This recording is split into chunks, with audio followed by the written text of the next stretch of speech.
खान पान में गड़बड़ी, स्पाइसी खाना, तो हो जाइए अलर्ट। सर्दियों में फट सकते हैं आपके होंठ। ठंडी हवाओं का असर आपकी स्किन पर ही नहीं बल्कि आपके नाजुक होठों पर भी होता है। तो डॉक्टर साहब से जान लेते हैं कि सर्दियों में क्यों फटते हैं। देखिए, सर्दियों का जो मौसम होता है उसमें आपने देखा है जैसे कि ठंडी हवाएं चलती हैं, रूखापन बहुत होता है। आयुर्वेद के हिसाब से देखें तो वात का ये सीजन है, यानी कि cold and dry. Cold and dry जब होता है हमारे बाहरी वातावरण में, तो हमारे शरीर के अंदर भी रूखापन और ठंडापन बढ़ता है, जिसको कि हम वात भी कहते हैं। वात का यहाँ पर जो है अक्यूमुलेशन या वात का संचय शुरू हो जाता है, बॉडी में वात जमा होनी शुरू हो जाती है। इसके अतिरिक्त यदि हम इस सीजन में बहुत ज्यादा ड्राई चीजें खा रहे हैं, बहुत ज्यादा ठंडी चीजों का सेवन कर रहे हैं, वो भी एक कारण बनता है। ठंडी ठंडी हवा जब चलती है तो होठों पर कई बार हम जीभ फेरना शुरू कर देते हैं, उसकी वजह से भी होठ हमारे फटते हैं। और बहुत अधिक मात्रा में यदि हम ऐसी चीजों का सेवन कर रहे हैं जो बॉडी में ड्राइनेस पैदा करे, डिहाइड्रेशन भी होती है सर्दियों में, क्योंकि पानी कम पिया जाता है, इसलिए थोड़ी सी नमी की कमी हो जाती है, डिहाइड्रेशन की कमी हो जाती है, पानी की कमी हो जाती है, उसके कारण भी खुश्की और ड्राइनेस होता है। कभी कभार ये भी देखा गया कि किसी किसी व्यक्ति को एलर्जी भी होती है, किसी पर्टिकुलर बाहर का कोई वातावरण में कोई ऐसी चीज है, या फिर ठंड के कारण भी होठ फटने लगते हैं, कई बार खून भी निकलने लगते हैं। और कुछ लोगों को कुछ दवाइयों का रिएक्शन भी होता है। कुछ दवाइयां यदि आप खा रहे हैं, कुछ अंग्रेजी दवाइयां खा रहे हैं, कुछ गर्म दवाइयां खा रहे हैं, उसके कारण भी ये रोग हो सकता है। एक कॉलर हमारे साथ जुड़ गए हैं, आशिमा है गोवा से। क्या जानना चाहती हैं आप? हाँ जी सर, मैं ये जानना चाहती हूँ कि ना एक्चुअली क्या है ना, मैं जब उठती हूँ तो ना कमर में बहुत पेन होता है। अच्छा। हाँ जी, जब मैं सुबह नींद से सो के उठती हूँ तो। अच्छा, सुबह के टाइम है? हाँ जी हाँ जी। तो ये कब से चल रहा है प्रॉब्लम? ये अभी फिलहाल अभी 1 ही महीना हुआ है, अभी स्टार्ट हुआ है। 1 महीना हुआ, चलो ज्यादा पुराना नहीं है। देखिए, होता क्या है कि कभी कभार सुबह मौसम के अनुसार, सर्दी के कारण, ठंड के कारण अकड़ाहट कमर में हो जाती है। कभी कभार बिस्तर यदि आपका ठीक नहीं है, बेड बहुत सॉफ्ट मैट्रेस है, गद्दा बड़ा सॉफ्ट है, उसके कारण भी हो सकता है। और लैक ऑफ एक्सरसाइज, अगर आप एक्सरसाइज नहीं कर रहे हैं, फिजिकल एक्टिविटी नहीं करते हैं, या आपका दिन भर बैठने का काम है, कंप्यूटर पर काम करते हैं, कुर्सी पर बैठ के काम करते हैं, तो ये तमाम कारण आपके लोअर बैक में स्टिफनेस पैदा करते हैं। इसलिए आपको मैं थोड़ा बताऊं कि आपको मेन चीज का ध्यान रखना है कि एक तो तिल के तेल से मालिश रोज करिए, एवरीडे मसाज करिए, थोड़ा सा स्ट्रेचिंग भी करिए। अपने बॉडी को स्ट्रेच करने से क्या है कि मांसपेशियां आपकी अकड़ेंगी नहीं और दर्द आपका चला जाएगा। लेकिन दर्द यदि फिर भी रहता है तो आयुर्वेद में बहुत अच्छी औषधियां हैं, कोई घबराने की बात नहीं। आपको जरूरी नहीं है कि आपको कोई पेन किलर या उसमें जाना पड़े।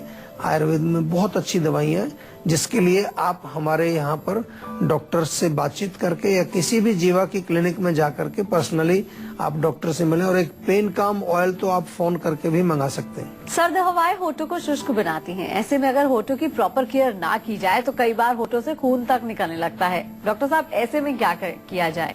हाँ बिल्कुल, खून भी निकलता है और बहुत दर्द भी उसमें होता है, बड़ा मुश्किल होता है उस समय। आपने देखा होगा कई बार, अगर आपको तकलीफ ये हुई है तो बहुत सिंपल सा प्रोसीजर है उसमें। घर का सफेद मक्खन आप निकाल लें घर में, जैसे कि दही होती है उसको बिलो करके मक्खन निकालें, या दूध के ऊपर भी मलाई कई बार आ जाती है, उस मलाई को आप रख लें, तो ये आप अप्लाई करेंगे उसके ऊपर, होठों के ऊपर, तो उससे आपको बहुत राहत मिलती है, कूलिंग भी होती है, ब्लीडिंग जो हो रही होती है उसमें भी आपको शांति मिलेगी, उसमें भी फायदा होगा। और नारियल का तेल भी आप लगा सकते हैं। नारियल का तेल सभी के पास मौजूद होता है। नारियल का तेल भी दिन में 2-3 बार लगाने से आपको काफी लाभ होगा। लेकिन ऐसी स्थिति में आपको कोई केमिकल ना लगाएं तो अच्छा रहेगा। केमिकल लगाने से और ज्यादा वहां पर पित्त का प्रकोप होगा, गर्मी बढ़ेगी और उसके कारण फिर आपको तकलीफ बढ़ सकती है। कभी कभार होता है कि थोड़ी सी टेम्परेरी, कुछ देर के लिए आपको लगे कि आराम आ गया, लेकिन अल्टीमेटली केमिकल्स का प्रयोग ना करके कोई नेचुरल चीज आप लगाएं, जैसा कि हमने मलाई का बताया, सफेद मक्खन का बताया, नारियल तेल का आपको बताया। ये चीजें नेचुरल है। शरीर हमारा जो है इसके विरोध में कोई प्रतिक्रिया ऐसी नहीं दिखाता है और हमारे शरीर में ये चीजें आसानी से एब्जॉर्ब हो जाती हैं, आसानी से एक्सेप्ट हो जाती हैं और किसी प्रकार का दुष्प्रभाव इनका नहीं होता है। एक कॉलर हमारे साथ जुड़ गए हैं, विराट हैं रोहतक से। क्या जानना चाहते हैं आप? जी नमस्कार सर। नमस्कार जी। जी सर, मेरी प्रॉब्लम ये है कि कुछ भी खाने के बाद मुझे मोशन जाना पड़ता है। अच्छा, ये कब से चल रही है प्रॉब्लम? जी फिर भी 4 साल हो गए। देखिए, ये प्रॉब्लम है अजीर्ण या इंडाइजेशन की। जो कुछ आप खाना खाते हो पूरी रूप से पचता नहीं है, पूर्ण रूप से वो जब नहीं पचेगा तो आम बनेगा, और आम जब बनता है तो आम आंतों में चिपक जाता है, तो मोशन आपको एक बार में साफ नहीं होगा। जब भी आप खाना खाएंगे उसके तुरंत बाद जाना पड़ता है। ये इसका एक मुख्य लक्षण है इंडाइजेशन का।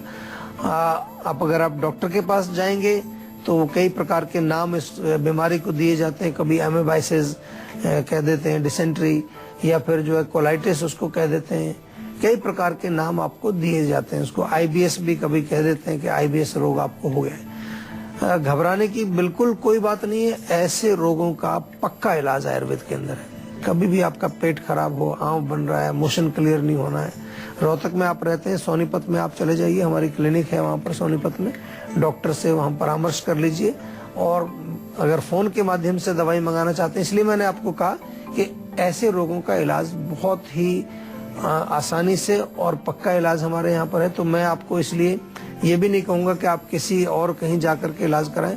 जो चीज़ हमने देखी परखी है उसके लिए मैं आपको सही सुझाव यही देता हूँ कि हमारे यहाँ डॉक्टर से बात करिए और दवाई आप सेवन करना शुरू कर दिए। इन द मीन टाइम गरिष्ठ भोजन नहीं खाएंगे, उड़द की दाल, राजमा, छोले, गोभी, बादी वाली चीजें नहीं खाएंगे, और सौंठ, जीरा, धनिया, 3 चीजें बराबर बराबर मात्रा में कूट करके उनका चूर्ण बना करके रख लीजिए, और उस चूर्ण में से 1-1 चम्मच दिन में 2 बार आपको सेवन करना है। ये आप शुरू कर दीजिए तुरंत। अभी खाना खाने के बाद खाएंगे उसको और गुनगुने पानी से लेंगे, तो ये भी आपको कुछ थोड़ा बहुत इम्प्रूवमेंट उसमें देखने लगेगा।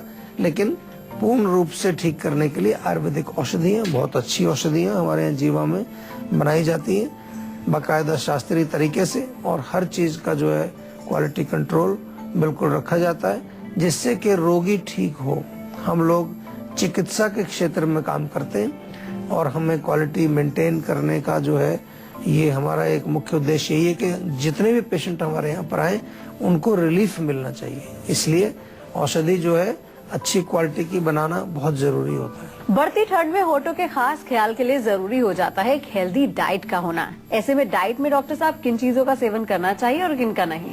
देखिए, डाइट में अगर हम, जैसा कि हमने बताया कि कारण इसका क्या है कि ज्यादा अगर हम ड्राई चीजें खाते हैं और लुब्रिकेशन कम रहेगा तो फिर हमारे होठों में तकलीफ ही बढ़ेगी। इसलिए अगर आपको सर्दियों के मौसम में डाइट खानी है तो गर्म चीजें आपको खाएं। गर्म पानी भी यदि आप पियेंगे, ठंडा पानी ना पिए, गर्म पानी पिए, उसमें थोड़ा सा शहद मिला करके आप पी सकते हैं, बहुत फायदा करेगा।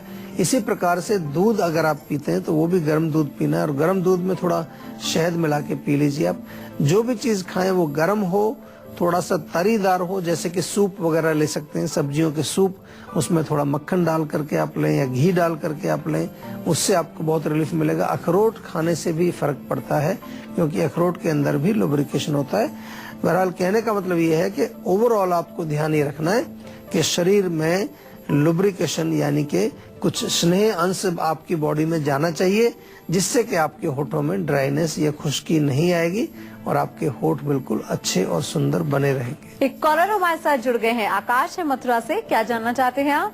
मेरा जो हेल्थ है ना वो ग्रोथ नहीं हो पा रही है ठीक से। मतलब आप क्या मोटे नहीं हो रहे? मोटे नहीं, मतलब मोटा तो नहीं, बट जो जिस हिसाब से मेरी लंबाई है उस हिसाब से वजन नहीं है मेरे अंदर। अच्छा, मतलब बॉडी की ग्रोथ नहीं है उतनी अच्छी। देखिए, उसके लिए 2 चीज आपको ध्यान रखनी है। एक तो पाचन आपका ठीक होना चाहिए। जो भी आप खाते हैं यदि वो पचेगा नहीं तो फिर आपके शरीर में वो धातु निर्माण नहीं होगा। जो हमारी बॉडी में मसल्स हैं, फैट है, हड्डियां हैं, जितने भी धातु हैं, 7 प्रकार के धातु आयुर्वेद में जो हम जिक्र करते हैं, उनका निर्माण भोजन से ही होता है, लेकिन पाचन के पश्चात। इसलिए अगर पाचक अग्नि हमारी कमजोर है, धातु अग्नि हमारी कमजोर है, तो आपको इस तरह की प्रॉब्लम्स आ सकती है। तो इन अग्नियों को ठीक करने के लिए आयुर्वेदिक औषधियां आपको लेनी चाहिए। तिल के तेल की मालिश हर रोज आपको करनी चाहिए। 1 चम्मच अश्वगंधा का चूर्ण दूध के साथ रात को रोज ले लीजिए। शहद का सेवन करिए, जीवा का च्यवनप्राश मंगा लीजिए, और इसके साथ साथ आजकल जो है गाजर चुकंदर का आप सूप बना के पिए या जूस लें उसका। अनार का सेवन करें, सेब का सेवन करें, मतलब पौष्टिक खाना भी खाएं प्लस पाचन को भी अपने ठीक रखें। मूल मंत्र यही है कि जो खाएं वो पच जाए, यदि पचेगा नहीं तो वो आम भी बनाएगा और आपके शरीर में रोग भी पैदा करेगा। और अब बारी है आज की संजीवनी की, जिसमें डॉक्टर साहब से जानेंगे सर्दियों में होठों को फटने से बचाने के लिए क्या करें। डॉक्टर साहब क्या करें सुंदर और मुलायम होठों के लिए? देखिए, सबसे पहले तो जैसे मैंने कहा कि ठंडी चीजें ना खाएं और रूखी सूखी चीजें ना खाएं, गरम गरम खाएं, लुब्रिकेटेड हो, लिक्विड फॉर्म में हो तो बहुत फायदा रहेगा आपको। आप जो है थोड़ा सा ग्लिसरीन, रोज वाटर और शहद तीनों को बराबर बराबर मात्रा में मिला के एक मिक्सचर बना लीजिए। एक अच्छा सा आपका एक मॉइस्चराइजर टाइप का ये बन जाएगा और उसको होठों पर लगाइए सुबह शाम, उससे बहुत फर्क पड़ेगा।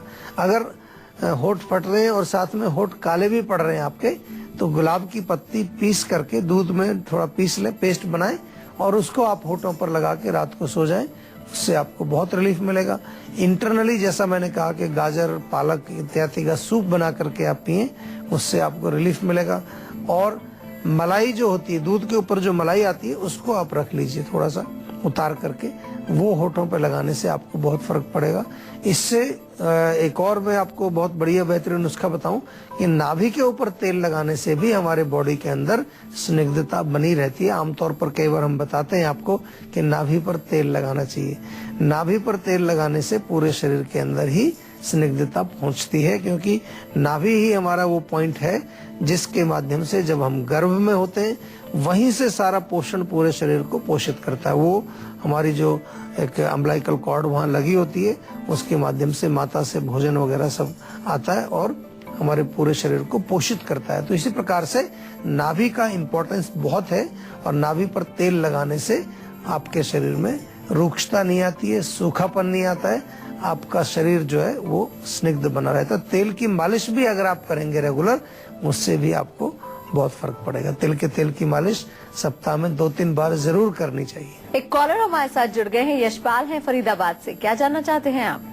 हाँ जी, बहुत कम आवाज निकलती है, मैं काफी सही बोलता हूँ, फिर भी कम आवाज निकलती है, तो मैं इसके लिए जानना चाहूंगा कि क्या सलूशन हो सकता है। देखिए, 2-3 चीजें इसमें आपको देखनी है। एक तो हो सकता है कि जहाँ से आवाज हमारी निकलती है, जो वोकल कॉर्ड्स है, वहाँ पर बलगम कई बार जम जाता है, जिसके कारण जो है आवाज निकलने में दिक्कत आती है। उसके लिए बहुत बढ़िया है कि गर्म पानी में थोड़ा सा नमक डाल करके गरारे करें, या कभी कभार वहाँ पर कफ का प्रकोप होने की वजह से प्रॉब्लम होती है, उसके लिए मुलेठी का चूर्ण आप प्रयोग कर सकते हैं। या स्वेलिंग अगर हो, उसके लिए भी मुलेठी बहुत अच्छी है। तो एक मुलेठी का पाउडर आप रखें घर में, आधा चम्मच सुबह, आधा चम्मच शाम को शहद में मिला करके उसको आप खा लीजिए, उससे रिलीफ मिलेगा। इसके अतिरिक्त कोई और प्रॉब्लम है, कोई अंडरलाइंग कॉज है, कोई नर्वस सिस्टम का प्रॉब्लम है, तो उसके लिए फिर थोड़ा सा विस्तार से बातचीत आपसे करनी पड़ेगी, रोग को समझना पड़ेगा, जिसके लिए आपको सुविधा हमने दी है। फरीदाबाद में आप रहते हैं, फरीदाबाद में ही जीवा का मेन सेंटर हमारा है, जो मेन केंद्र है, तो वहाँ जाकर के एक बार डॉक्टर से आप जरूर मिलिए। और कोई रिपोर्ट्स वगैरह अगर आपने चेकअप वगैरह कुछ किया है तो वो भी रिपोर्टें आप जरूर साथ लेकर के आएं, जिससे कि हम रोग को अच्छी तरह से समझ के आपका इलाज जल्दी से जल्दी हम कर सकें। तो चलिए, डॉक्टर साहब ने आपको बता दिया कि सुंदर और मुलायम होठों के लिए क्या करें, लेकिन डॉक्टर साहब सर्दियों में होठ ना फटे, इसके लिए क्या सावधानियां हमें बरतनी चाहिए? सर्दियों में अगर आपको होठों को बचाना है तो सिंपल सी चीज है कि सुबह शाम उन पर कुछ न कुछ मॉइस्चराइजर लगाना चाहिए। कई चीजें मैंने आपको बताई हैं, नारियल का तेल है, मलाई है, मक्खन है, घी भी लगा सकते हैं। कोशिश करिए कि नेचुरल चीजों का ही प्रयोग करें, कोई केमिकल्स ना लगाएं। तो आजकल बहुत सारी चीजें मिलती हैं, उनमें केमिकल्स होते हैं, वो देखने में आपको बड़े अच्छे प्रोडक्ट दिख सकते हैं, लेकिन अल्टीमेटली आपको कुछ ना कुछ प्राकृतिक चीज का ही प्रयोग करना चाहिए, जिससे कि आपके होठ सुंदर भी बने रहें और किसी प्रकार का दुष्प्रभाव ना आए, क्योंकि होठ के माध्यम से वो केमिकल सीधा आपके मुंह में भी जाता है। ऐसा नहीं कि जो चीज आप होठ पर लगाते हैं तो वो होठ तक ही सीमित रहती है, मुंह में भी जाता है और मुंह में जाकर के वो अगर उसमें केमिकल्स है तो नुकसान